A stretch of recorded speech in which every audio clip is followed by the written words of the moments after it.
मेरी कहानी उस दिन शुरू हुई जब मैं पहली बार किसी के सामने जाहिल गंवार कहलाई थी।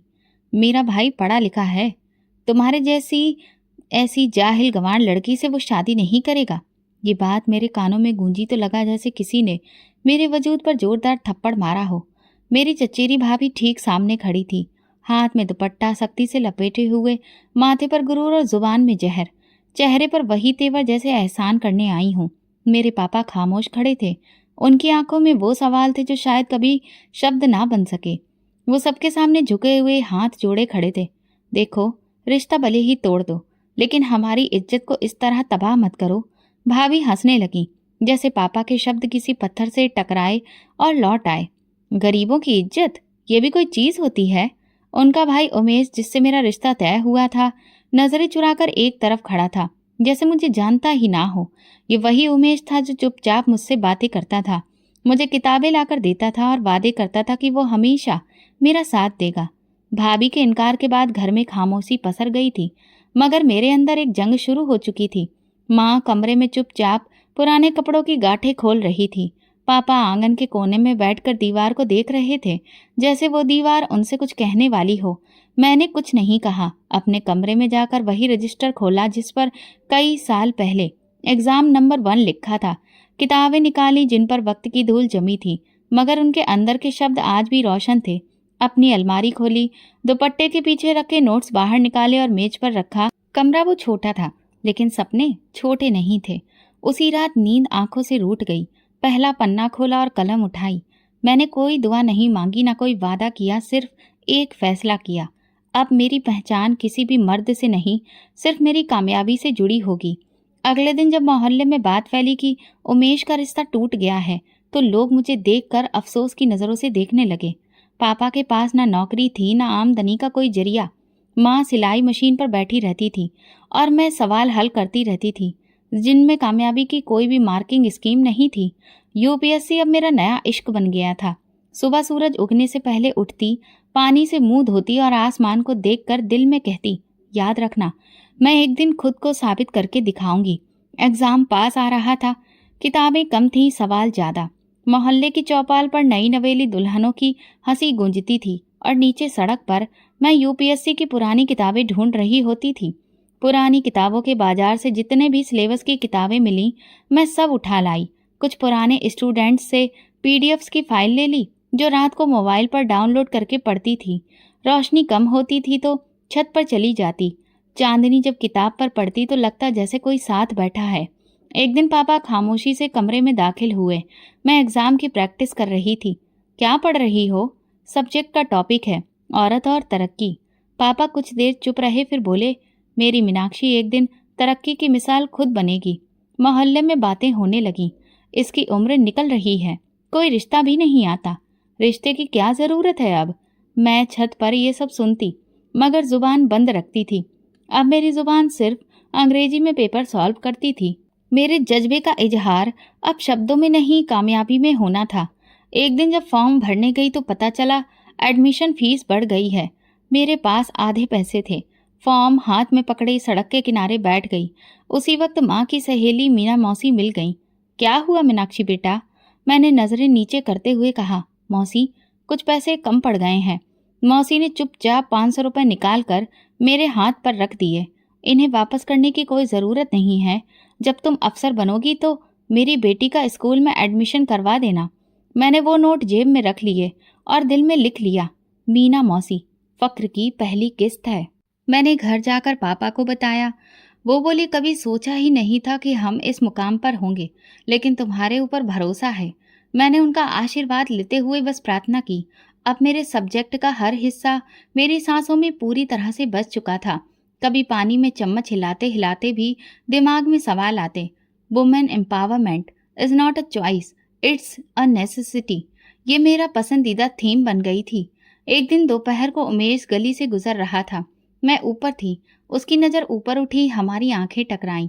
वो झेप गया, शायद कुछ कहना चाहता था।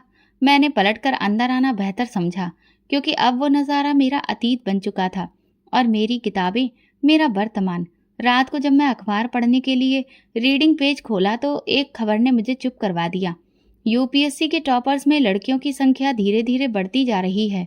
मैंने उस खबर का कटआउट निकाला, कमरे की दीवार पर चिपकाया और नीचे लिखा, अगली बार इस लिस्ट में मेरा नाम भी शामिल होगा। एग्जाम की तैयारी आखिरी पड़ाव तक पहुंच चुकी थी।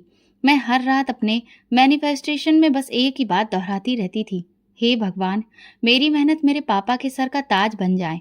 वो रात जब मैं आखिरी प्रैक्टिस टेस्ट दे रही थी तो मैंने खुद से वादा किया, अगर मैं फेल हुई तो फिर भी दोबारा इस एग्ज़ाम को दूंगी, लेकिन एक बार, सिर्फ एक बार मुझे कामयाबी मिल जाए तो अपने जैसे कई बच्चों के लिए नए रास्ते खोल दूंगी। मैं खुद को सिर्फ पढ़ाई के काबिल ही नहीं बल्कि मिसाल बनने के लायक भी समझती थी।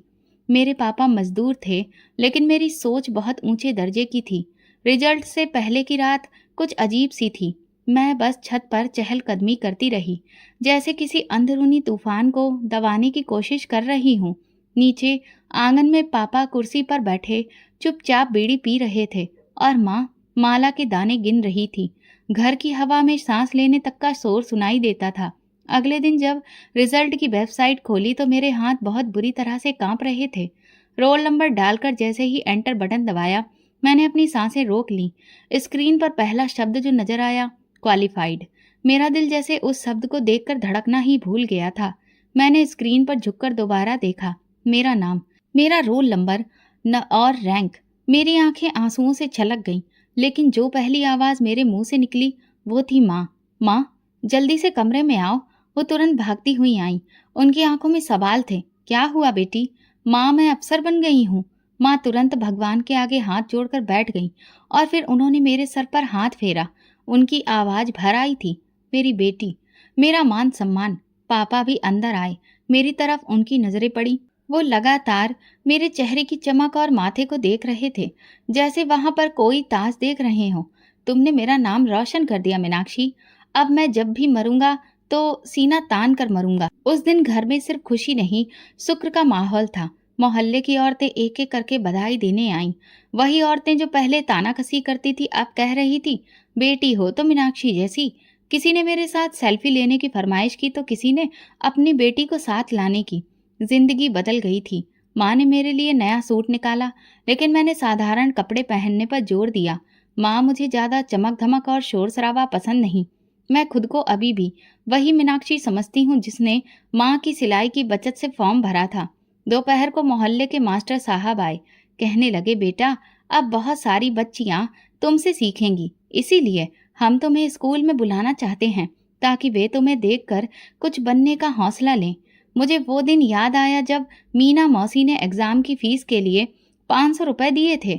मैं उनके दरवाजे पर गई और उनके पैर छूकर कहा, आज आपके दिए हुए पैसों ने ही मुझे यहाँ तक पहुँचाया है।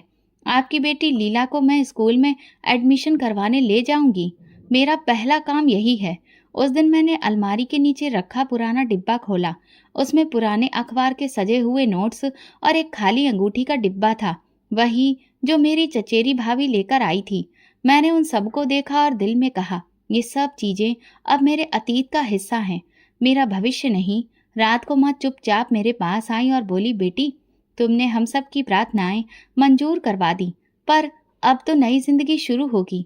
मैंने कहा, माँ, मेरी नई जिंदगी की शुरुआत तब होगी जब किसी मीनाक्षी को दोबारा जाहिल गंवार कहने की हिम्मत कोई ना कर सके। घर के बाहर दिवाली जैसा मंजर था। हमने कुछ नहीं किया था, पर मोहल्ले वालों ने दीवारों पर लाइट्स लगा दी थी। दुकानदार मेरे नाम के बैनर छाप रहे थे। स्कूल के प्रिंसिपल ने बुलाकर कहा, मीनाक्षी, तुम हमारी स्टार हो। अगले साल हमारी एनुअल फंक्शन में तुम्हें हम चीफ गेस्ट की हैसियत से बुलाएंगे। अगले दिन उमेश गली में मिला। वो चुपचाप था, नजर झुकाए हुए, जुबान बंद। मैंने मुस्कुराकर देखा। उसने नजर उठाकर कहा, बधाई हो। मैंने कहा, थैंक यू। अगर तुम ना होते तो शायद मैं इतनी ऊंचाई तक कभी भी नहीं पहुंच पाती। वो कुछ लम्हों तक मुझे देखता रहा, फिर खामोशी से चला गया। एक दिन दोपहर के आसपास दरवाजे की घंटी बजी। मम्मी पापा खाना खाने में व्यस्त थे। मैंने दरवाजा खोला तो सामने वही चेहरा खड़ा था जिसे देखने की मेरी ख्वाहिश मर चुकी थी। मेरी चचेरी भाभी, हाथ में खूबसूरत डिब्बा था, सोने की अंगूठी लिए, दूसरे हाथ में मिठाई की टोकरी, जैसे कोई जीत की खुशी में शामिल होने आई हो। मीनाक्षी, बधाई हो। सुना है कि तुम असिस्टेंट कमिश्नर बन गई हो। अब तो तुम अफसर बन गई हो। बहुत गर्व है मुझे तुम पर। मैं कुछ लम्हों के लिए खामोश खड़ी रही। मेरे दिल में वो दिन धड़कने लगा जब यही दरवाज़ा इन्हीं भाभी ने ठुकरा दिया था, इनकार करके और ताने देकर। भाभी ने अंगूठी मेरी तरफ बढ़ाते हुए कहा, उमेश अभी तक तुम्हें नहीं भूला है। कहता है कि वो तुमसे ही शादी करेगा। तुम तो हमारी इज्जत हो। पीछे पापा अपनी जगह पर खड़े हुए थे। उनकी आंखें भाभी के कदमों में नहीं, मेरी आंखों में झांक रही थीं, जैसे पूछ रहे हो कि तुम्हारा फैसला क्या है। भाभी ने अंगूठी मेरे हाथ पर रखने की कोशिश की। मैंने धीरे से हाथ पीछे कर लिया और अंगूठी वापस डिब्बे में रख दी। भाभी, जब रिश्ते इज्जत से खाली हो जाएं तो वे सिर्फ अंगूठियां बनकर ही रह जाते हैं। भाभी ने हल्की सी मुस्कुराहट के साथ कहा, देखो वो वक्त कुछ और ही था, अब तो वक्त बदल गया है। हमने बहुत सोचा है, उमेश को भी अब बहुत ज्यादा पछतावा हो रहा है। मैंने नरमी से कहा, नहीं भाभी, वक्त बिल्कुल भी नहीं बदला। वक्त ने सिर्फ मुझे बदल दिया है। मेरे लहजे में न सख्ती थी न नरमी, सिर्फ वो सच था जो कई सालों से मेरे अंदर जिंदा था। भाभी के साथ खड़ी उसकी छोटी बहन ने धीरे से पूछा, दीदी क्या हम यहाँ पर विदाई करने आए हैं? भाभी ने उसे खामोश करवा दिया, लेकिन वो सवाल मुझे अंदर तक काट गया।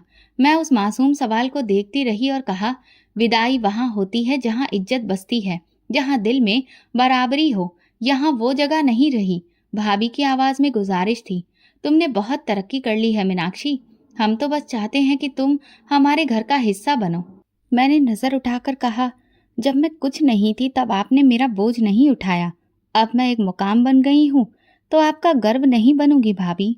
इज्जत का बोझ खाली हाथ उठाते हैं, सोने की अंगूठी से नहीं। वो खामोश हो गई। कुछ लम्हे दरवाजे पर गुजरे जैसे वक्त रुक गया हो। फिर उन्होंने धीरे से कहा, अच्छा जैसा तुम ठीक समझो। मैंने दरवाज़ा बंद कर दिया। पीछे पलटी तो पापा वहीं खामोश खड़े थे, जैसे हर शब्द सुन चुके हों। उन्होंने मेरे सिर पर हाथ रखकर कहा, मीनाक्षी आज तुमने मेरा सीना चौड़ा कर दिया। जिस दिन तुम्हें इनकार मिला था मेरी कमर झुक गई थी, आज तुमने वही कमर सीधी कर दी। मेरी आंख से एक आंसू बह निकला। अब वो कमजोरी नहीं था, ये वो सुकून था जो फिल्म की तरह मेरे दिल में उतर आया। जब मैंने अंगूठी लेने से इनकार किया, पहली बार जब पोस्टिंग का लेटर हाथ में आया, मैंने खामोशी से उसे खोला। सामने जो जिला लिखा था वो एक ऐसा इलाका था जो मेरे लिए अजनबी था, मगर दिल में अजीब सा सुकून था, जैसे मेरी कहानी का अगला पन्ना यहीं पर लिखा जाना हो। माँ ने लेटर पढ़ा तो आंखों में रोशनी थी। पापा ने हाथ पकड़ा और सिर्फ इतना कहा, बेटी अब तुम सिर्फ हमारी ही नहीं वहाँ के लोगों के लिए भी मिसाल बनोगी। उस जगह पर पहुँचते ही मुझे पहली चीज जो नजर आई थी वो थी खामोशी। स्टेशन पर ना तो कोई भीड़ भाड़ थी ना शोर, सिर्फ एक ठंडी हवा और सधी रफ्तार से चलती गाड़ियाँ। सरकारी रेस्ट हाउस में मैंने सामान रखा। अगले ही दिन ऑफिस में प्रेजेंट होना था। सबने गर्मजोशी से मेरा स्वागत किया, मगर मेरी नज़र उन फाइलों पर थी जिन पर पुराने मामलों की धूल जमी थी। दूसरे दिन मैंने शहर के नक्शे मंगवाए और एक कोना दिखाया जहाँ कच्ची आबादी लिखा था। मैंने पूछा, ये क्या है? किसी ने कहा, मैडम वो खाना बदोशों की बस्ती है। वहाँ ना तो स्कूल है ना क्लिनिक, बस झोपड़ियाँ हैं, कुछ जानवर, कुछ भीख मांगने वाले लोग। मैंने कहा, वही जगह मैं सबसे पहले जाऊंगी। सब लोग हैरान थे। मैडम वहाँ जाना आपके प्रोटोकॉल के लिए सुरक्षित नहीं है। मैंने कहा, जब वो सुरक्षित नहीं है तो फिर मैं कैसे हूँ? अगले दिन अपनी जीप निकलवाई तो पुलिस वाले साथ बिठाए और खुद उसे बस्ती की तरफ रवाना हो गई। सड़क खत्म हुई तो कच्ची पगडंडी शुरू हो गई। एक जगह पर गाड़ी रोक दी गई, आगे पैदल जाना पड़ा। झोपड़ियों का नज़ारा अजीब था। एक तरफ मिट्टी, दूसरी तरफ बच्चों का शोर और बीच में वो खामोश आंखें जो कुछ मांगने की आदी हो चुकी थीं। मैं पहली बार झोपड़ी के अंदर दाखिल हुई। एक छोटी बच्ची जमीन पर बैठी थी। पैरों में जूते नहीं थे और हाथ में टूटा हुआ प्लास्टिक का जग था। वो मुझे देखकर अपनी माँ की तरफ भागी और बोली, माँ क्या ये हमारी नई मालकिन है? मेरा दिल जैसे किसी ने मुट्ठी में ले लिया हो। मैं उस बच्ची की तरफ झुकी और कहा, नहीं बेटी, मैं तुम्हारी नौकर हूँ और मुझे तुम्हें मालिक बनाना है। उसने मुझे हैरत से देखा, जैसे यकीन नहीं आया हो। माँ झोपड़ी से बाहर आई, खुद को अच्छे से लपेटे हुए और शर्मिंदगी से बोली, मैडम जी हम तो गंदे लोग हैं, आप क्यों आई हैं?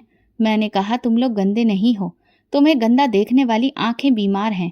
मैंने आसपास देखा, कहीं पानी नहीं था, ना ही कोई स्कूल खुला दिख रहा था, ना ही कोई क्लिनिक। बच्चों के चेहरे पर धूल, औरतों के कपड़ों में कई जगह पैबंद लगे हुए थे। मर्द किसी काम की तलाश में कहीं दूर गए थे। ये भी कोई जिंदगी नहीं थी। यह सिर्फ सांस लेने की जगह थी। मैंने तुरंत ही अपनी नोटबुक निकाली, सब कुछ लिखा। स्कूल, बुनियादी सेहत, पहचान कार्ड। रात को वापस ऑफिस पहुंची, योजना तैयार करवाई। तीसरे दिन तक मोबाइल, स्कूल वैन, टीम और अफसरों की गाड़ियां वहां पर भेज दी। अन्नू, वही बच्ची जो मुझे मालकिन समझ रही थी, वैन के अंदर बैठी अपनी किताब से कुछ पढ़ने की कोशिश कर रही थी। उसकी आंखें चमक रही थीं, जैसे उसे दुनिया मिल गई हो। मैं उसे बाहर लाकर बोली, अन्नू, तुम सिर्फ पढ़ने नहीं आई हो, तुम पढ़ाओगी भी एक दिन। अगले दिन कमिश्नर सर का फोन आया। मैडम, आपने जो बस्ती में काम किया है वो पिछले 10 साल में किसी ने नहीं किया। मैंने सिर्फ इतना कहा, सर मेरे लिए वो बस्ती सिर्फ आंकड़ों का डाटा नहीं है, मेरे पिता के आंसुओं का जवाब है। अब मैं बस्ती में रोज जाती, कभी बिना प्रोटोकॉल, कभी अपने अफसरों के साथ।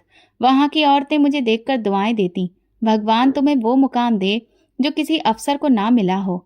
मैं कहती, मुझे बस इतना देना कि तुम सबका अधिकार तुम्हें दिला सकूं।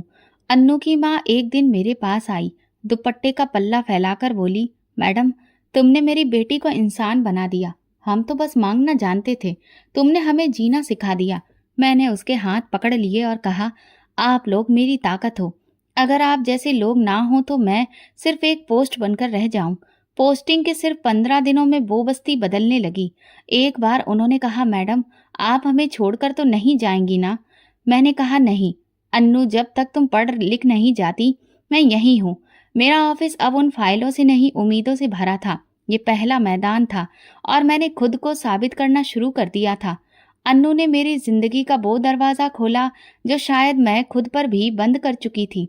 वो सिर्फ एक खानाबदोश बच्ची नहीं थी, वो एक रोशनी थी, उस तबके की जो हमेशा दरवाजे के बाहर खड़ा रह गया था। जिस दिन वो झोपड़ी से बाहर निकलकर मेरे पास आई और पूछा, माँ, क्या ये हमारी मालकिन है? तब मेरे अंदर कुछ बदल गया था। अन्नू ने मेरी उंगली पकड़ी। मैंने दिल में फैसला किया कि ये बच्ची मेरा पहला मकसद है। ऑफिस वापस जाकर मैं खुद स्कूल वालों से मिली।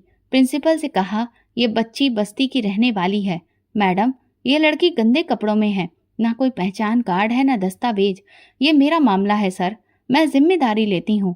मैं अन्नू के लिए नया यूनिफॉर्म लेने वहां बाजार में गई, खुद सारे कागजों पर साइन किए और अन्नू के हाथ में पहली बार कलम दी।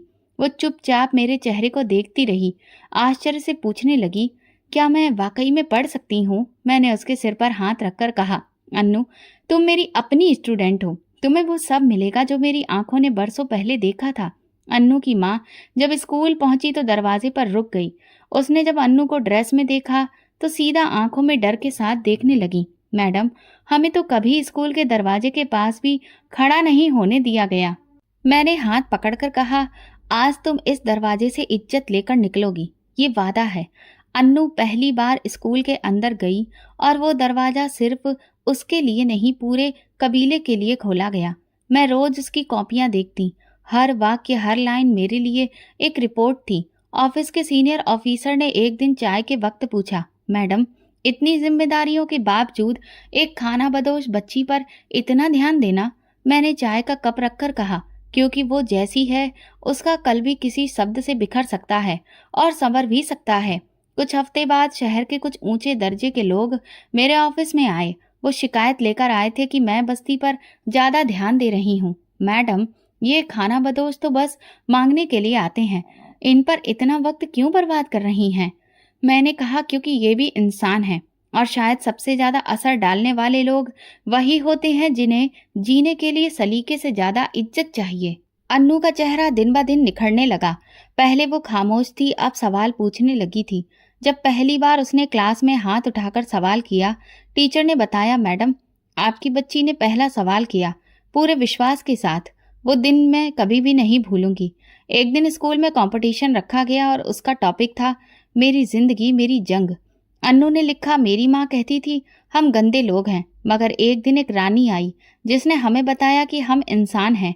अन्नू ने पहला इनाम जीता। जब वो मेडल लेकर मेरी तरफ दौड़ी तो मैंने उसके चेहरे पर वो रोशनी देखी जो कभी मेरे बाप ने मेरी कामयाबी के दिन देखी थी। मैंने मेडल उसके गले में खुद पहनाकर कहा, बेटा, ये सिर्फ तुम्हारा नहीं, मेरे वादे का इनाम है। अन्नू की माँ ने ऑफिस में आकर आंसू बहाते हुए कहा, मैडम, मेरी बच्ची अब मैडमों की तरह बात करती है। वो पूछती है, माँ, क्या तुम्हें यकीन है कि मैं कुछ बन सकती हूँ? मैं क्या जवाब दूँ मैडम? मुझे तो यकीन भी देना आपने सिखाया है। मैंने उन्हें साधारण भाषा में समझाया कि अगला मुकाम पहचान का कार्ड है, उसके बाद स्कॉलरशिप। मेरी कोशिश होगी कि अन्नू सिर्फ स्कूल की लड़की ना हो, बल्कि स्कूल वालों के लिए मिसाल बने। अन्नू के नाम से बस्ती के बच्चे भी अच्छी तरह से वाकिफ हो गए थे। एक के बाद एक बच्चा स्कूल आने लगा।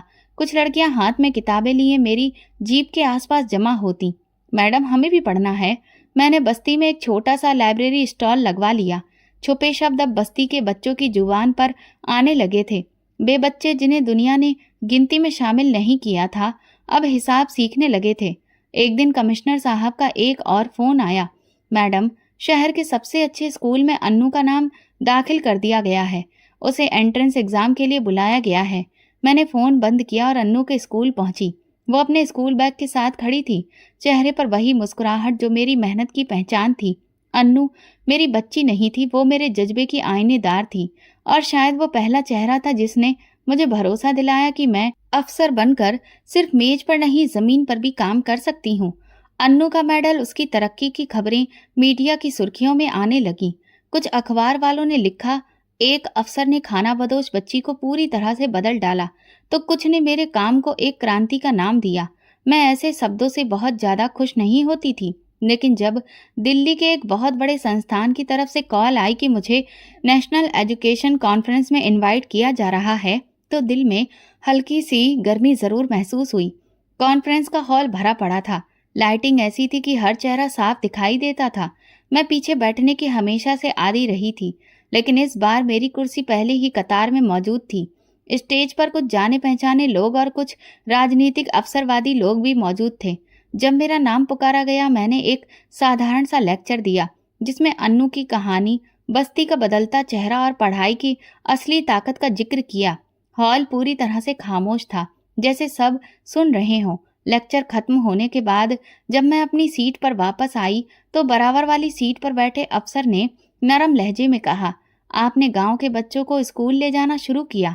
मैंने मुस्कुराकर गर्दन हिलाई। जी, क्योंकि मुझे किसी ने शिक्षा के लिए जगाया था। अब मेरा फर्ज है जगाना। वो मुस्कुराया, आंखों में किसी हैरत के बिना सदा सा भाव था। आप जैसी औरतें इस देश का भविष्य हैं। मैंने उसकी तरफ देखा। वो संजय था, जो कि एक अफसर था। मैंने उसका नाम सुना हुआ नहीं था, मगर अंदाज ने मुझे कुछ लम्हों के लिए रोक दिया। वो ना तो बहुत ज्यादा तारीफ किया करता था, ना अपने एक्सप्रेशन से बहुत ज्यादा कुछ जाहिर करता था। आप किस जिले में तैनात हैं? उसने अपने जिले का नाम बताया। मैं शिक्षा के एक पायलट प्रोजेक्ट पर काम कर रहा हूँ। मैंने पूछा, कैसा चल रहा है? आसान नहीं है, लेकिन जब कोई बच्चा अपनी माँ को पहली बार पढ़कर सुनाता है, तो सब मुश्किलें खत्म हो जाती हैं। उसकी ये बात मुझे अंदर तक छू गई। हम दोनों की बस कुछ फॉर्मेलिटी से भरी हुई बातें हुई, लेकिन अंदाज बिल्कुल भी फॉर्मेलिटी से भरा नहीं था। ऐसा लगता था जैसे हम एक दूसरे के जज्बे को पहचान चुके हों। कुछ देर बाद संस्थान की तरफ से कुछ सवाल उठाए गए, जिन पर कुछ स्पेशल अफसरों ने अपनी अपनी राय दी। जब मेरी बारी आई तो मैंने कहा, कच्ची आबादियों में शिक्षा को सिर्फ स्कूल की हद तक ना रखा जाए, बल्कि उन बस्तियों को खुद एक ऐसी पहचान दी जाए जिससे वे सबकी नजर में आए। उन्हें भी शिक्षा का अधिकार दिया जाए, सिर्फ कागजों तक सीमित ना रखा जाए। संजय ने मेरे जवाब पर हल्के से तालियां बजाईं और बाद में कहा, बहुत कम लोग होते हैं जो बात को दिल से कहते हैं। आप उनमें से हैं। कॉन्फ्रेंस के खत्म होने के बाद वो मेरे साथ बाहर आया। हम हॉल से निकलकर लॉन में धीरे धीरे चलने लगे। आपने अफसर होकर इंसान होना नहीं छोड़ा, ये तो बहुत ही कम होता है। मैंने जवाब दिया, मैं तो इंसान होकर अफसर बनी थी, वरना शायद मैं इसके पीछे बैठी रह जाती। उसने पूछा, कभी लगता है कि ये सब काफी नहीं है? मैंने कहा, हाँ, लेकिन जब अन्नू की आंखों में उम्मीद देखती हूँ तो लगता है कि शायद एक जिंदगी काफी है, अगर सच में जियो तो। हम काफी देर खामोश रहे। लॉन के किनारे खड़े होकर हमारे आने वाले भविष्य पर बातें की, पॉलिसियों पर नहीं, लोगों पर बातें की। जब मैं वापस गाड़ी की तरफ बढ़ी तो संजय ने कहा, उम्मीद है हम दोबारा किसी फील्ड में मिलेंगे, मीटिंग रूम में नहीं। मैंने पहली बार महसूस किया कि कोई मर्द बगैर किसी रिश्ते की दरकार के, बिना कोई भाव दिए, सिर्फ मेरी बातों से प्रभावित हो सकता है। ये पहली बार था जब मेरी काबिलियत पर कोई ठहरा, बिना किसी मकसद के, वापसी के सफर में मैंने मोबाइल में अन्नू की वो तस्वीर देखी जिसमें वो मेडल पहनकर मुस्कुरा रही थी। मैंने खुद से कहा, अगर कोई मुझे सिर्फ इस बच्ची की कामयाबी से जानता है तो यही मेरी पहचान है। संजय की बातें मन में गूंजती रहीं। शायद उसकी खामोशी में वो गहराई थी जिसे मैं बरसों से महसूस करना चाहती थी। लेकिन मैं जानती थी अभी मेरे रास्ते में बहुत काम बाकी थे। रिश्ते अगर नसीब में हों तो साथ चलते हैं, और अगर सिर्फ तारीफ का बोझ हो तो फिर दूर रहते हैं। संजय एक अफसर था, मगर शायद पहली बार मुझे अफसर नहीं इंसान की नज़र से कोई देख रहा था। अन्नू के स्कूल में एनुअल फंक्शन की तैयारी हो रही थी। मैं बहुत झिझक रही थी, पर दिल में एक अजीब सी राहत महसूस कर रही थी कि कुछ जिंदगियों का रुख बदल रहा था। इसी दौरान ऑफिस में सेक्रेटरी ने आकर जानकारी दी, मैडम, बाहर 2 मेहमान आए हैं। वो अपनी पहचान आपकी भाभी और उमेश के तौर पर करवा रहे हैं। मेरे हाथ में फाइल थी। कुछ लम्हों तक मैं कोई हलचल महसूस नहीं कर पाई, लेकिन फिर जैसे किसी ने सीना चीरकर पुराने जख्म को ताजा कर दिया हो। उन्हें अंदर भेज दो। दरवाजा खुला और वही चेहरे सामने थे। भाभी थोड़ी झुकी हुई थी, गुरूर वाली चाल कहीं पीछे छूट चुकी थी, और उमेश, जिसने कभी नजरें उठाकर मुझसे बात की थी, आज हाथ जमीन पर और नजरें गड़ी हुई थी। मीनाक्षी, उमेश बहुत बदल गया है। भाभी ने बात शुरू की। जब तुम अफसर बनी तो इसका गुरूर टूट गया। अब वो तुम्हें चाहता है, इज्जत देता है और मानता है कि तुम जैसी लड़की से बेहतर कोई नहीं हो सकती। मैं खामोशी से बैठी सुनती रही। भाभी के हाथ में वही अंगूठी थी जो कभी मेरे दरवाजे पर लाई गई थी। यही है वो जो हम दोबारा लाए हैं, लेकिन इस बार नियत और नज़र दोनों बदल चुकी है। मैंने उनकी तरफ नहीं देखा, सीधा मेज पर नजरें जमाईं। फिर धीरे से सर उठाया और भाभी की आंखों में आंखें डालकर कहा, आप मेरे पिता के सामने हाथ जोड़ने को तैयार नहीं थी। उस वक्त मेरे घर की खामोशी आपको कमजोरी लगी। अब मैं सर झुकाकर किसी का रिश्ता नहीं लूंगी। भाभी थोड़ा पीछे हट गई। अंगूठी का डिब्बा धीरे से बंद किया, जैसे इनकार पहले ही समझ चुकी थी। मैंने उमेश की तरफ देखा।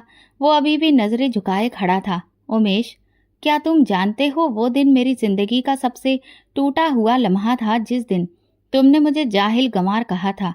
वो दिन आज भी मेरी याद में वैसा ही ताजा है। तुम शायद बदल गए हो, लेकिन कुछ शब्द नहीं बदलते। उसने पहली बार सिर उठाया, धीरे से कहा, मीनाक्षी, मैं शर्मिंदा हूँ। जानता हूँ कि मेरे गुरूर ने बहुत कुछ तोड़ा। गुरूर अगर वक्त पर टूटे तो इज्जत बच जाती है, लेकिन देर से टूटे तो सब कुछ बहा ले जाता है। तुम्हारे लिए शायद अब सिर्फ शर्मिंदगी रह गई है और मेरे लिए जिंदगी का सबक। भाभी ने एक आखिरी कोशिश की। मीनाक्षी, अगर तुम कहो तो हम सबके सामने माफी मांग लेंगे। तुम बस हाँ कर दो, हमारी इज्जत बची रह जाएगी। मैं कुर्सी से उठ खड़ी हुई। भाभी, आपके भाई ने मेरी बेइज्जती को एक वाक्य में ही तोड़ दिया था, और मैं अपनी जिंदगी को कई सालों में संवार पाई हूँ। ये सौदा अब मुझसे नहीं हो पाएगा। उमेश ने एक नज़र मेरे कमरे की दीवारों पर डाली, जिन पर रिवॉर्ड्स, सर्टिफिकेट्स और अन्नू की तस्वीरें लगी थीं। शायद उसे वो सब दिखाई दिया जो कभी समझ ना सका। मीनाक्षी, अगर कभी माफ़ी से कुछ वापस आता तो मैं सब कुछ दे देता, मगर शायद तुमने जो चाहा वो मैं कभी ना समझ सका। मैंने सर हिलाया। माफ़ करने का मतलब ये नहीं होता कि रिश्ता दोबारा जुड़ जाए। कई बार माफ़ करना सिर्फ खुद को आज़ाद करना होता है, और मैं वो कर चुकी हूँ। भाभी ने खामोशी से अंगूठी वापस बैग में रखी और बिना कुछ कहे पलट गई। उमेश दरवाजे पर रुककर पलटा। मीनाक्षी, तुमने जीत लिया है। मैंने कहा, मैंने सिर्फ खुद को हारा नहीं, बाकी सब खुद ब खुद मिल गया। दरवाज़ा बंद हुआ तो ऑफिस में खामोशी छा गई। मैं खिड़की से बाहर देखने लगी। अन्नू स्कूल से लौट रही थी। हाथ में उसके नई किताबें, चेहरे पर रोशनी थी। दिल में एक अजीब सा सुकून उतर गया, जैसे कोई पुराना कर्ज अदा हो चुका हो। मैं कुर्सी के सहारे सिर टिकाई और धीरे से खुद से कहा, रिश्ते मांगने से नहीं, इज्जत देने से मिलते हैं। और अब मुझे किसी अंगूठी की नहीं, अपने किरदार की मोहर चाहिए। ये वो मुकाम था जब मैंने सिर्फ इनकार नहीं किया, बल्कि खुद को फिर से पूरा पाया। एक दिन ऑफिस में अचानक एंटी करप्शन विंग की टीम पहुंची। आए हुए अफसर ने सैल्यूट के बाद मुझे ये जानकारी दी कि मुझ पर इल्जाम है कि जिले की एक जमीन गैर कानूनी तरीके से अलॉट की गई है, वो भी मेरी मंजूरी से। मैं थोड़ा सा चौंकी। सवाल किया, कौन सी जमीन, किसने अलॉट की, और मेरे दस्तखत कहाँ हैं? वो बस सरसरी अंदाज में बोला, तहकीकात जारी है मैडम। आपको अभी किसी कार्रवाई में घसीटा नहीं जा रहा है, लेकिन आपकी तरफ से सफाई मांगी जाएगी। कुछ देर बाद मुझे फाइल दिखाई गई।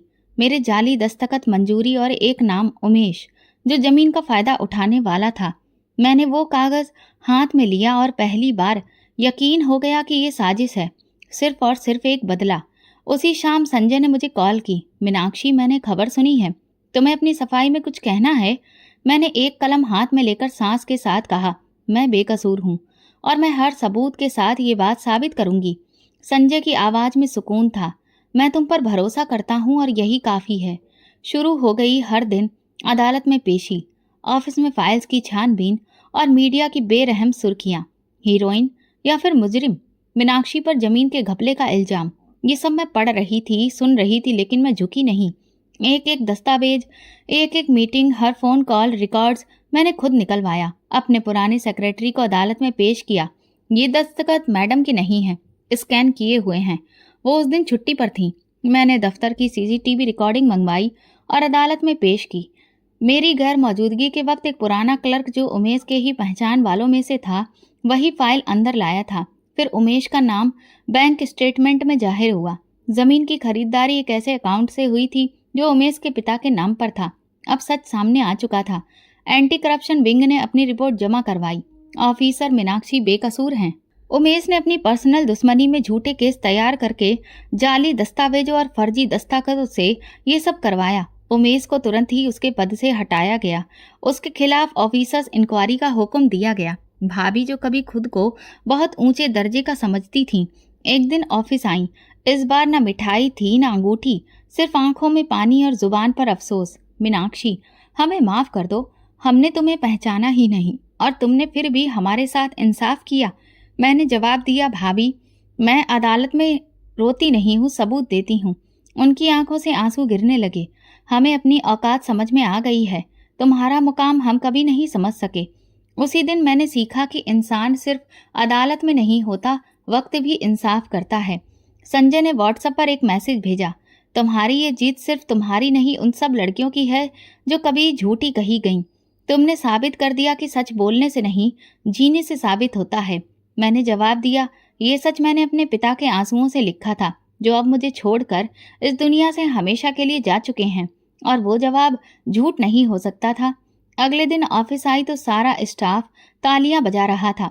मैडम, हमें आप पर गर्व है। मैं मुस्कुराई और कहा, अब सब लोग काम पर अपने वापस लग जाओ। अन्नू की स्कॉलरशिप की फाइल पूरी करनी है। इंसाफ मिल गया था, मगर वो वक्त जो कट गया था, वो पल जो शक में गुजरे, वो सब मेरी हड्डियों तक उतर गए थे। लेकिन एक अफसर की असली ताकत उसकी सच्चाई नहीं, उसकी हिम्मत होती है, और मैंने वो हौसला अपने खून में उतार लिया था। जमीन पर बैठने का अंदाज वही था, बस अब कंधों पर अफसर के सितारे थे। दिल में सुकून का एक नया दरिया था। घर आकर मैं अपने पिता की तस्वीर के सामने बैठी, जिन्होंने मेरी खामोशी के दिनों में मुझ पर यकीन रखा था, जिनसे उस दिन सबके सामने उनका सिर झुका दिया गया था जब मुझे बेइज्जती का सामना करना पड़ा था। पापा के चेहरे पर जो हल्की सी मुस्कुराहट थी, उसे देखकर ऐसा लगता था कि उन्हें मुझ पर गर्व है और भरोसा भी। मेरे हाथ में मिठाई का एक छोटा सा डिब्बा था, जैसे किसी कामयाबी की खुशी में बांटा जाता है, मगर इस बार ये किसी दफ्तर या प्रोग्राम के लिए नहीं था, ये पापा के लिए था। मैंने उनकी तस्वीर के सामने बैठकर धीरे से वो डिब्बा रखा, जैसे कोई तोहफा, फिर हाथ जोड़कर प्रार्थना की और कुछ देर बाद धीरे धीरे बोलने लगी, जैसे पापा सब कुछ सुन रहे हों। पापा, वो भाभी दोबारा आई थी, उमेश को साथ लेकर। कह रही थी अब वो बदल गया है, अंगूठी भी लाई थी। मैंने पापा के चेहरे पर नजर टिकाई, लेकिन मैंने इनकार कर दिया।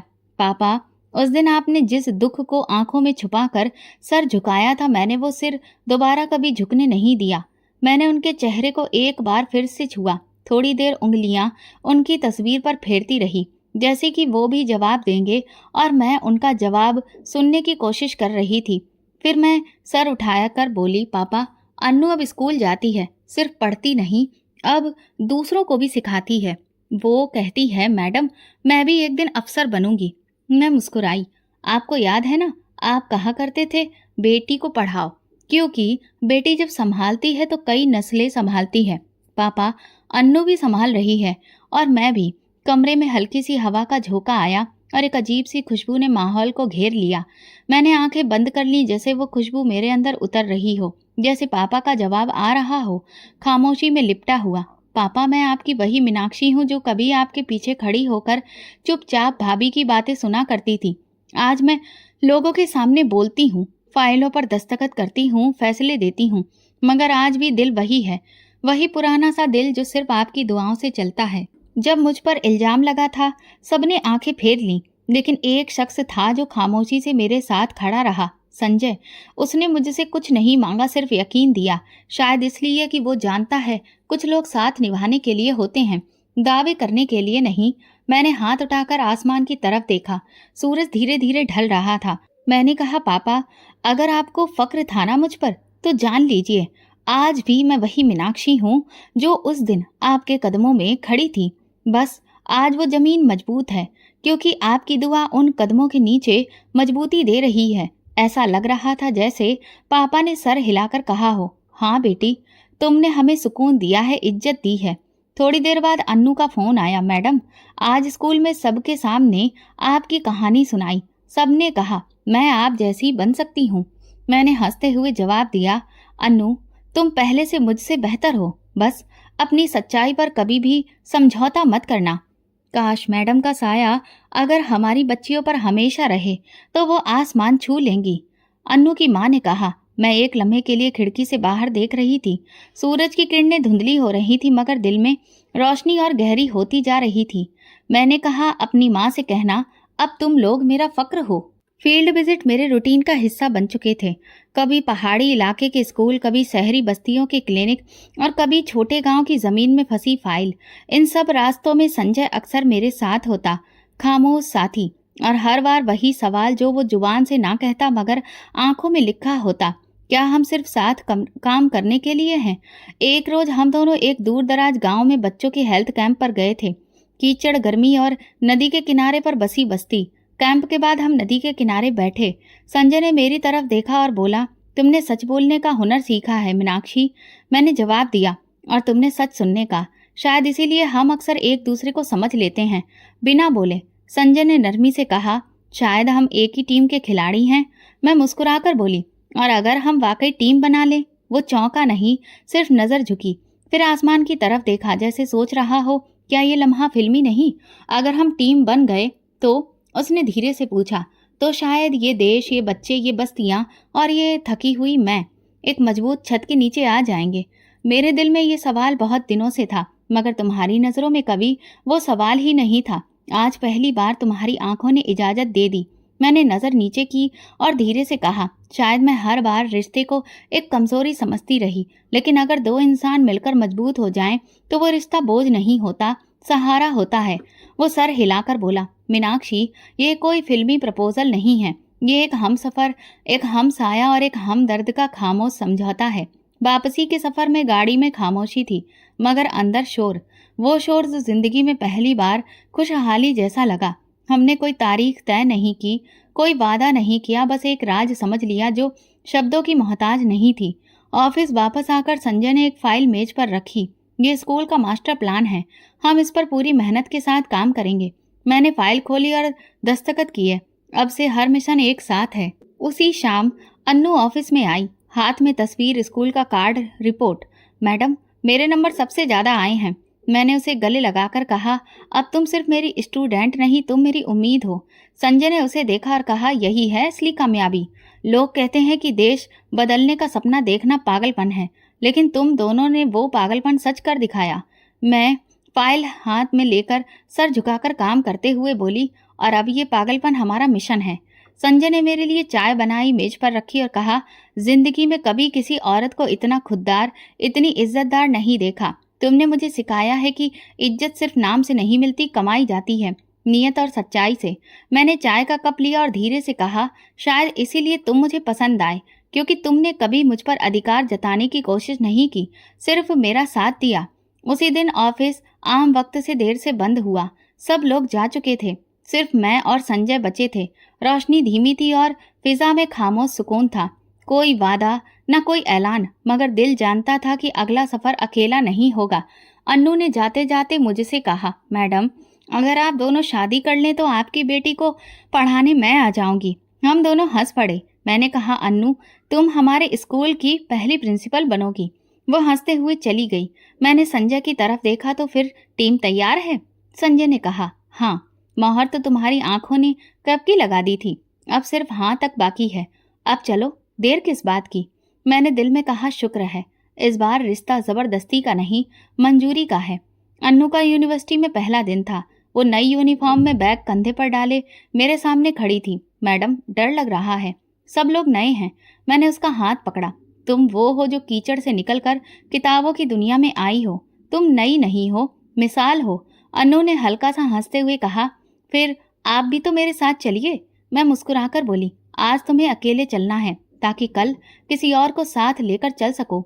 उसी हफ्ते मेरी जिंदगी का एक और फैसला सामने आया। संजय और मैंने शादी का फैसला किया। साधारण, साफ और शांत कार्यक्रम, ना कोई दहेज, ना कोई गोल्ड का सेट। पंडित जी के सामने बैठे हुए साधारण साड़ी में कुछ गवाह, दो लोग जिन्होंने जिंदगी का हर मोड़ सच्चाई से गुजारा था। शादी का रिसेप्शन किसी होटल या शादी हॉल में नहीं, बल्कि पुराने सरकारी लाइब्रेरी के गार्डन में रखा गया, वहीं जहां हम दोनों ने पहली बार एक स्कूल के प्लान पर चर्चा की थी। मैंने लाल रंग की साड़ी पहनी थी और संजय ने नीले रंग का कुर्ता। सादगी ही हमारी पहचान बन चुकी थी और हमने वही अपनी पोशाक में भी अपनाया। मेहमान ज्यादा नहीं थे, भाभी नहीं आई और ना ही उमेश, लेकिन वे लोग आए थे जिन्होंने दिल से हमें अपनाया। अन्नू, उसकी माँ और वे सारे बच्चे जो आज मुझे अपना रोल मॉडल मानते थे। शादी के बाद अन्नू की माँ मुझे गले लगाकर रो पड़ी, मैडम, भगवान ने हमें बहुत इज्जत दी।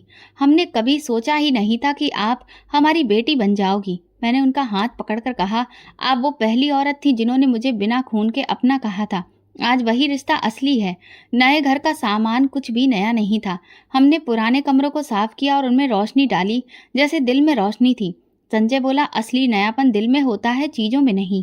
अन्नू की यूनिवर्सिटी की पहली फीस मैंने संजय से छुपा कर दी, लेकिन जब उसे पता चला तो वो कहने लगा, वो हमारी दोनों की बेटी है, तुम मुझसे क्यों छुपाती हो? मैंने कहा, आदत है सब कुछ खुद करने की। उसने मुस्कुराकर कहा, अब आदतें बांटने का वक्त है।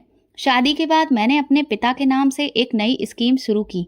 ये स्कीम उन बच्चियों के लिए थी जो अपनी पढ़ाई अधूरी छोड़ देती थी, सिर्फ इसलिए कि उनके पापा के पास फीस नहीं होती थी।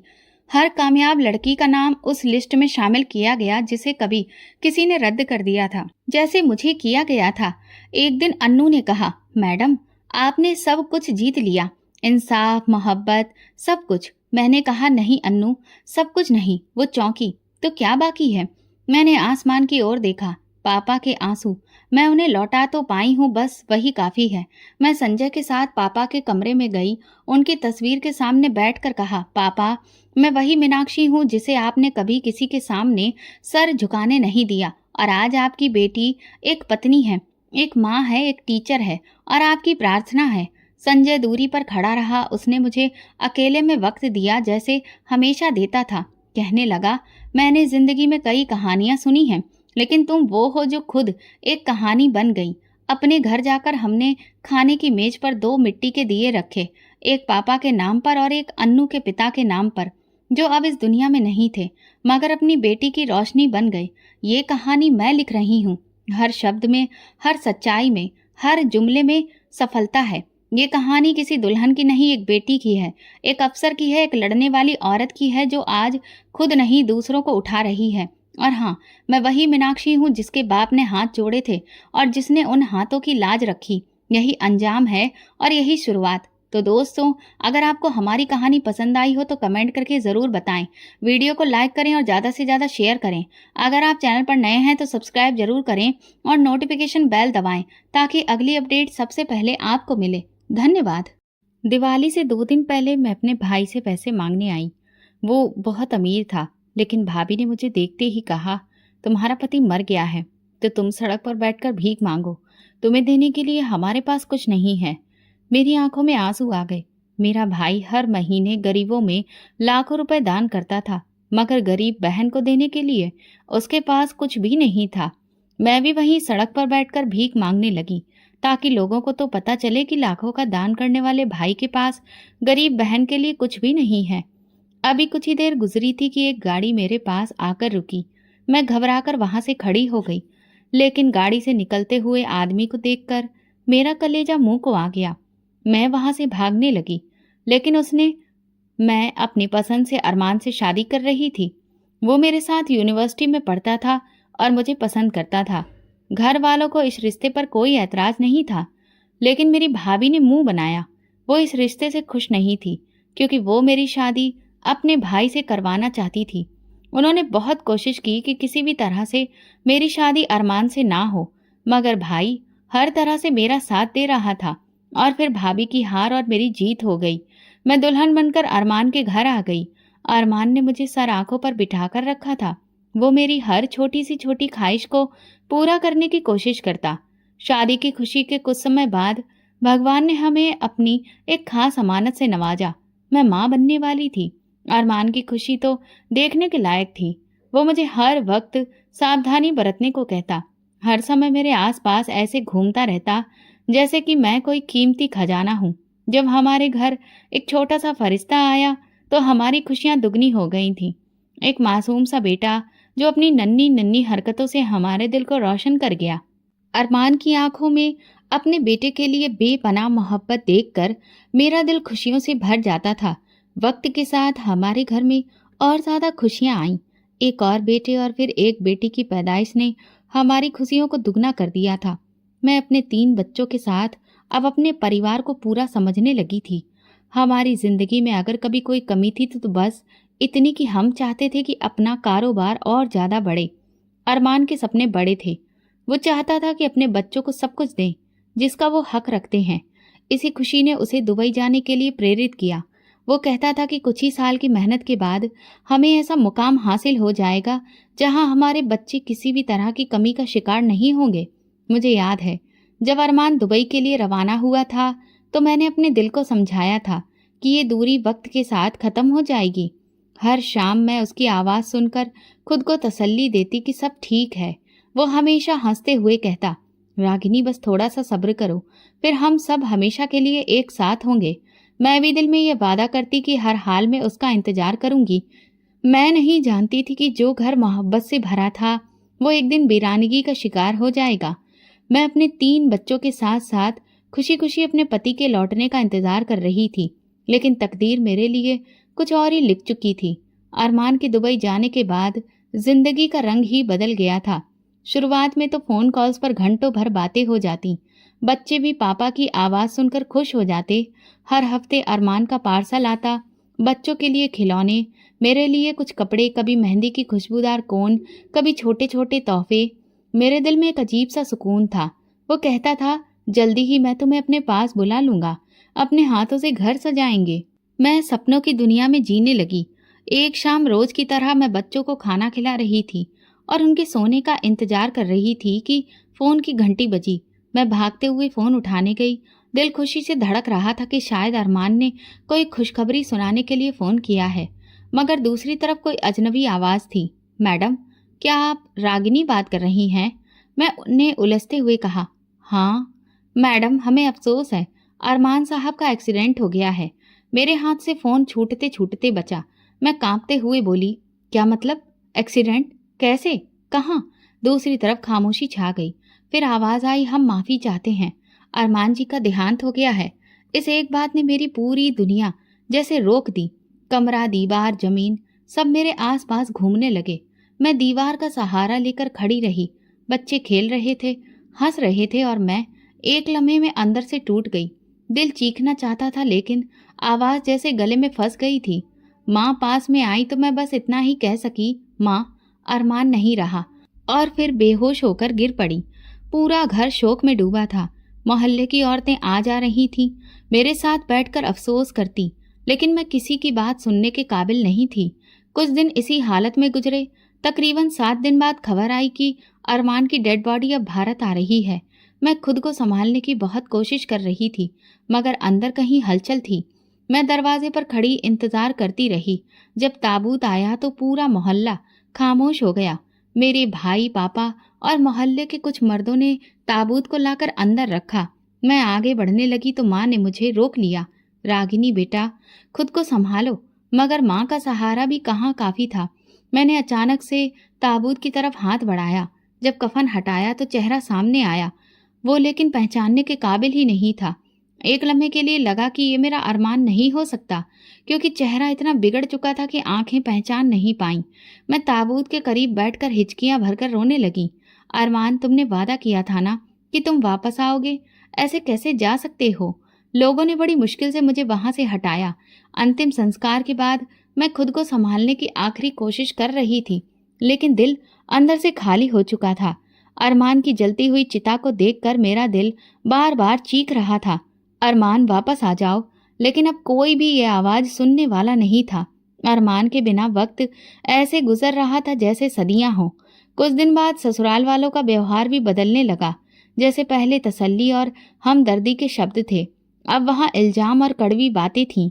मैंने हर बात पर चुप्पी ओढ़ ली। मैं जानती थी कि इस वक्त मेरे बच्चे ही मेरा असली सहारा हैं। उनके लिए ही मुझे जीना था, उनके लिए खुद को मजबूत रखना था। एक शाम मैं बच्चों को खाना खिला रही थी कि सास मेरे पास आई और कड़वाहट से बोली, अगर तू हमारे घर न आती तो मेरा बेटा आज जिंदा होता। तेरी मनुसियत ने ही सब कुछ बर्बाद कर दिया। मैं चौंक कर उनकी तरफ देखने लगी। दिल चाहता था कि सफाई दूं, कह दूं कि मौत और जिंदगी भगवान के हाथ में है, लेकिन मेरी जुबान बंद हो गई। मैंने नजरें झुका ली और चुपचाप अपने बच्चों की प्लेटों में खाना परोसती रही। सच्चाई ये थी कि उस वक्त मेरे पास शब्द ही नहीं थे। एक दिन सास ने मोहल्ले की कुछ औरतों को बुला लिया। मैं कमरे में बैठी बच्चों को लोरी सुना रही थी कि बाहर से आवाजें आने लगीं। देखा, जब से ये लड़की आई है सिर्फ बर्बादी ही बर्बादी है। पहले तो इसने अपने ससुर को बीमार किया और अब मेरा बेटा भी मर गया। भगवान बचाए ऐसी बहू से। मैं दरवाजे के किनारे खड़ी सुनती रही। दिल चाहा कि चीख कर कहूं कि ये सब कुछ भगवान के हाथ में है, लेकिन मैं चुप रही। बच्चों की तरफ देखा तो दिल खुद ब खुद सब्र की तरफ झुक गया। मैं जानती थी कि अब मेरा हर काम उनके लिए था, हर आंसू, खामोशी, हार, बर्दाश्त सिर्फ उनके लिए थी। एक दिन सास ने हद ही पार कर दी। मैं बर्तन धो रही थी कि पास आकर मेरे हाथ से बर्तन खींचते हुए बोली, अपने कपड़े उतार, निकल जाए यहाँ से। तेरा साया भी अब हम पे नहीं पड़ना चाहिए। मैंने हाथ जोड़कर कहा, माँ जी, मैं कहाँ जाऊंगी? बच्चे कहाँ जाएंगे? वो गुस्से से चिल्लाई, जहाँ मर्जी हो जा, पर हमारे घर में नहीं रह सकती तू। उसी वक्त मोहल्ले की कुछ औरतें भी आ गईं। सबने मिलकर मेरा तमाशा बनाया। एक ने कहा, अरे ये तो काली बिल्ली जैसी है, जिसका रास्ता काट दे उसकी जिंदगी बर्बाद हो जाए। पहले अपने ससुर की हालत खराब की और फिर पति को भी मार डाला। मैंने आंखें बंद कर ली। हर शब्द मेरे अंदर तीर बनकर घुस रहा था। बच्चों ने जब देखा कि मैं रो रही हूँ तो वो मेरे पास आकर लिपट गए। मेरा बड़ा बेटा बोला, माँ, हमें कहाँ लेकर जाओगी? मैंने खुद को मजबूत किया और कहा, जहाँ भगवान ले जाए वहीं चलेंगे। मैं चाहती थी कि मेरे पति के जाने के 40 दिन अब इस घर में ही पूरे हो जाएं, मगर मेरी सास के लिए कुछ और ही जरूरी था। कुछ दिन बाद सास ने मुझ पर एक आखिरी इल्जाम लगाया। एक दोपहर को जब मैं बच्चों के साथ बैठी थी तो वो मेरे कमरे में आई, मेरे कपड़े फेंक दिए और बहुत ही कठोर लहजे में बोली, बस कर, निकल जा यहाँ से, जा अपना ये काला साया कहीं और ले जा। मैंने उनके सामने हाथ जोड़कर कहा, मैंने कोई गुनाह नहीं किया है, भगवान गवाह है, लेकिन उनके दिल में मेरे लिए कोई जगह नहीं थी। मैंने बच्चों को पकड़ा और बाहर आंगन में आ गई। मोहल्ले के लोग तमाशा देखने के लिए खिड़कियों और दरवाजों पर खड़े थे। मैंने नजरें झुका ली और अपनी इज्जत, अपनी तकलीफ, अपने सपनों को दिल में दफन करके घर से निकलने लगी। एक बुजुर्ग औरत पास आकर बोली, बेटी, भगवान बहुत बड़ा है, सब्र करो। मैंने आंखों में आंसू भरकर उनकी तरफ देखा और चुपचाप बच्चों को लेकर मोहल्ले की गलियों में निकल गई। मुसीबत में मुझे गली गली भटक कर मददगार बनने वाला कोई नहीं मिला, लेकिन मैंने अपने दिल में तय कर लिया था कि मैं हार नहीं मानूंगी। भगवान देख रहा है, वही मेरा हिसाब करेगा। जब मैं घर से निकली तो दिन का वक्त था। सूरज सिर पर था और गलियों में अजीब सी खामोशी थी, मगर खिड़कियों के पीछे चेहरे और दरवाजों के पीछे लगी नजरें मुझे महसूस हो रही थीं। मैंने अपने बच्चों को साथ लिया। सामान बस थोड़ा सा था, जिसमें कुछ बच्चों का सामान भी था। कुछ कदम चलने के बाद बच्चे थकने लगे। छोटी बेटी मेरे कंधे पर सिर रखकर सो गई थी। बड़े बच्चे दोनों लड़खड़ाते कदमों से मेरे साथ चल रहे थे। मैंने सोचा कि पुराने से पेड़ के नीचे कुछ देर बैठ जाऊं, मगर वहां 2 औरतें पहले से बैठी थीं, जो मुझे देखते ही अपनी बातों का रुख मेरी तरफ मोड़ बैठी। यही है ना वो बदकिस्मत? हाँ, सुना है अपने पति को भी खा गई। अब अपने भाई के दरवाजे पर जाएगी, देखना वहां भी दरवाजा बंद होगा। ये सुनकर मेरे अंदर कुछ कुचल सा गया। मैंने बच्चों को संभाला और दोबारा चल पड़ी। फिर सड़क के किनारे एक रेड़ी वाले ने मुझे देखा तो सिर झटक कर बोला, कुछ औरतें तो खुद ही अपना नसीब छोड़ देती हैं। मुझे कोई रास्ता नजर नहीं आ रहा था। हर तरफ तमाशा देखने वाले, इल्जाम लगाने वाले थे। एक कोने में एक पुरानी इमारत का साया नजर आया। मैंने सोचा कि कुछ देर वहां रुक जाऊं ताकि बच्चों को पानी पिला सकूं। सामने से एक जानी पहचानी औरत नजर आई, मोहल्ले की लता मौसी, जिसने कभी मेरी मुंह दिखाए में मेरी तारीफों के पुल बांधे थे। मैं उम्मीद से उनकी तरफ देखने लगी। वो पास आई, मेरे बच्चों को देखा और अफसोस से सिर हिलाया, मगर फिर एक तरफ होकर कहने लगी, बेटी, लोग बातें करेंगे, अपनी इज्जत बचाकर चली जाओ यहाँ से, तुम्हें कोई जगह नहीं देगा। मैंने धीरे से सिर हिलाया, शुक्रिया कहा और आगे बढ़ गई। दिल में एक ही प्रार्थना थी कि भगवान किसी दरवाजे को मेरे लिए खोल दे। चलते चलते मुझे याद आया कि भाई का घर ज्यादा दूर नहीं है। एक नई उम्मीद पैदा हुई। मैंने बच्चों को पकड़ा और रास्ता बदल लिया। कमर भारी हो चुकी थी, मगर दिल में थोड़ी सी रोशनी थी। शायद मेरा भाई मेरा सहारा बन जाए। जब मैं भाई के घर के सामने पहुंची तो सांस फूल चुकी थी। भाई का घर अभी भी वैसा ही था, ऊंची दीवारों और बड़े गेट के साथ। दरवाजे पर पहुंचकर मैंने धड़कते दिल के साथ दस्तक दी। थोड़ी देर बाद नौकर बाहर निकला। उसने मुझे पहचान लिया, मगर चेहरे पर कोई खुशी या अफसोस के भाव नहीं थे। बस सवालिया अंदाज में बोला, कौन चाहिए? मैंने कहा, भाई से मिलना है, उन्हें बताओ कि रागिनी आई है। नौकर ने कुछ लम्हे सोचा, फिर अंदर गया और वापस आकर बोला, मैडम कह रही हैं कि भैया सो रहे हैं, बाद में आना। मेरी आंखें भीग गईं। मैंने बच्चों की तरफ देखा जो थके थके मेरे साथ खड़े थे। मैंने फिर कहा, बस एक बार कह दो कि बहन बाहर खड़ी है, बस एक झलक देखना चाहती है। नौकर अंदर गया, लेकिन जब वापस आया तो उसकी बात और भी ज्यादा कठोर थी। मैडम कह रही हैं कि परेशान मत करो, वरना गार्ड को बुलाएंगे। मेरी सांसें अटक गईं। जिन हाथों ने मुझे कभी गुड़िया लाकर दी थी, आज उसी आदमी के दरवाजे मेरे लिए बंद हो गए थे। मैंने हार नहीं मानी, गेट पर बैठ गई। बच्चों को सीने से लगाकर आसमान की तरफ देखते हुए भगवान से दुआ करने लगी। कुछ देर में भाभी खुद गेट पर आ गई। दरवाजे का छोटा हिस्सा खोला और तेज लहजे में बोली, रागिनी, इज्जत से वापस चली जाओ, यहाँ कोई जगह नहीं है तुम्हारे लिए। तुम्हारे भाई के सर पर पहले ही बूढ़े माँ बाप का बोझ है, अब तुम्हारी जिम्मेदारी वो नहीं उठा सकते। मैंने कांपती आवाज में कहा, भाभी, मैं काम कर लूंगी, घर के सारे काम करूंगी, बस एक छत दे दीजिए। मेरे बच्चों को अनाथ की तरह दर दर की ठोकरें ना खाने दीजिए। भाभी ने तंज कसते हुए हंसी और बोली, एक वक्त था तेरे तेवर देखने लायक थे, और आज हाथ जोड़ने आ गई है। माफ कर, यहाँ तेरी कोई जगह नहीं है। इतने में अंदर से माँ की धीमी सी आवाज आई, कौन है दरवाजे पर? मैंने तुरंत कहा, माँ मैं हूँ, रागिनी। भाभी ने दरवाजे के किनारे से जवाब दिया, कोई मांगने वाली है माँ जी, आप फिक्र न करें। और फिर दरवाजा जोर से बंद कर दिया। मैं जैसे पत्थर हो गई, न चीख सकी न रो पाई, सिर्फ खामोशी में डूबी रही। बच्चे भूख से बिलक रहे थे। मैंने छोटे बेटे का सिर सहलाते हुए कहा, थोड़ा सा सब्र करो बेटा, भगवान कोई रास्ता निकालेगा। घंटे 2 घंटे यूं ही गेट के बाहर गुजर गए। कुछ मोहल्ले वालों ने मुझे देख लिया। एक औरत ने धीरे से कहा, कभी जो राज करती थी आज दरवाजे पर बैठी है, वक्त का क्या भरोसा। दूसरी ने सिर हिलाकर कहा, इंसान को घमंड नहीं करना चाहिए, देखो आज वक्त ने किस मोड़ पर ला दिया। मैंने अपने दुपट्टे को अच्छे से लपेटा, बच्चों को पास में किया और उठ खड़ी हुई। दरवाजे पर आखिरी बार नजर डाली। दरवाजा अभी भी बंद था और दरवाजे के पीछे बेचेहरे छुपे थे, जिन्हें मैंने मोहब्बत दी थी, जिन पर भरोसा किया था। कदम पीछे हटाए सड़क पर निकली। ना कोई मंजिल थी, ना कोई रास्ता, बस बच्चों का हाथ पकड़े आगे बढ़ती गई। हर कदम मेरे भरोसे को तोड़ता जा रहा था, हर लम्हा मेरी हिम्मत को आजमा रहा था। एक मोड़ पर एक पुरानी दुकान नजर आई, जिसका छोटा सा सिर बाहर निकला हुआ था। मैंने सोचा यहाँ कुछ देर बैठ जाऊं, बच्चों को भी थोड़ी छांव मिल जाएगी। वहां बैठते ही एक बुजुर्ग महिला पास आकर बोली, बेटी, ये दुनिया तमाशा देखती है, अपने भगवान से मांगो, वही तुम्हारे लिए रास्ते खोलेगा। मैंने दिल से भगवान को याद किया। बूढ़ी औरत ने अपनी पोटली में से एक सूखी रोटी निकाल कर मेरे हाथ में दी। बच्चों के लिए वो जैसे खजाने के जैसी थी। मैंने वो रोटी 3 हिस्सों में बांटी।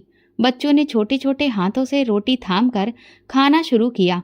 इस लम्हे मुझे लगा कि मैं दुनिया से कोई शिकायत नहीं करनी। शिकायत हो तो उनसे की जाती है जिन पर अपना अधिकार हो, और यहाँ किसी के पास अधिकार नहीं था सिवाय उस भगवान के जिसके दरवाजे पर मैं अब थी। रात होने लगी तो मैंने फैसला किया कि अब किसी पर भरोसा नहीं करना। अपने बच्चों के लिए खुद रास्ता बनाना है, चाहे जितनी ठोकरें खानी पड़े, चाहे जितनी बार जमीन पर गिरना पड़े, अब खुद उठना है। आज मुझे सच्चाई का सबसे कड़वा सबक मिला था।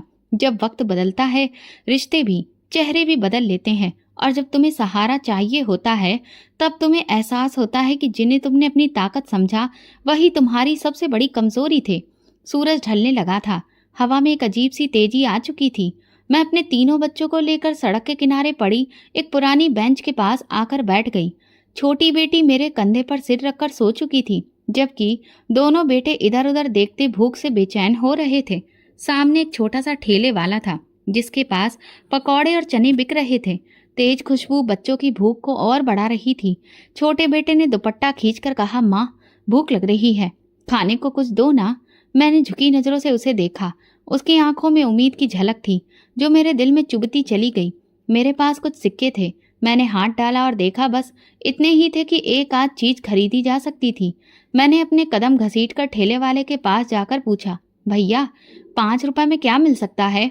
उसने बड़ी ही गिरी हुई नजर से देखकर बोला, 1 चम्मच चना ले लो और कुछ नहीं। मैंने 5 रुपए उसके हाथ पर रखे और छोटी सी प्लेट में चना लेकर बच्चों के पास आई। बच्चों ने ऐसे लपक कर खाया जैसे महीनों से भूखे हों। मैं खुद को रोक नहीं पाई, मगर खाया नहीं। बच्चों के चेहरे पर जरा सी मुस्कान देखकर दिल को तसल्ली दी। रात गहरी होने लगी, दुकानें बंद होने लगी, लोग अपने घरों को जा रहे थे और हम वहीं उस बेंच पर बेसहारा बैठे थे। थोड़ी देर बाद एक पुलिस की गाड़ी आकर रुकी।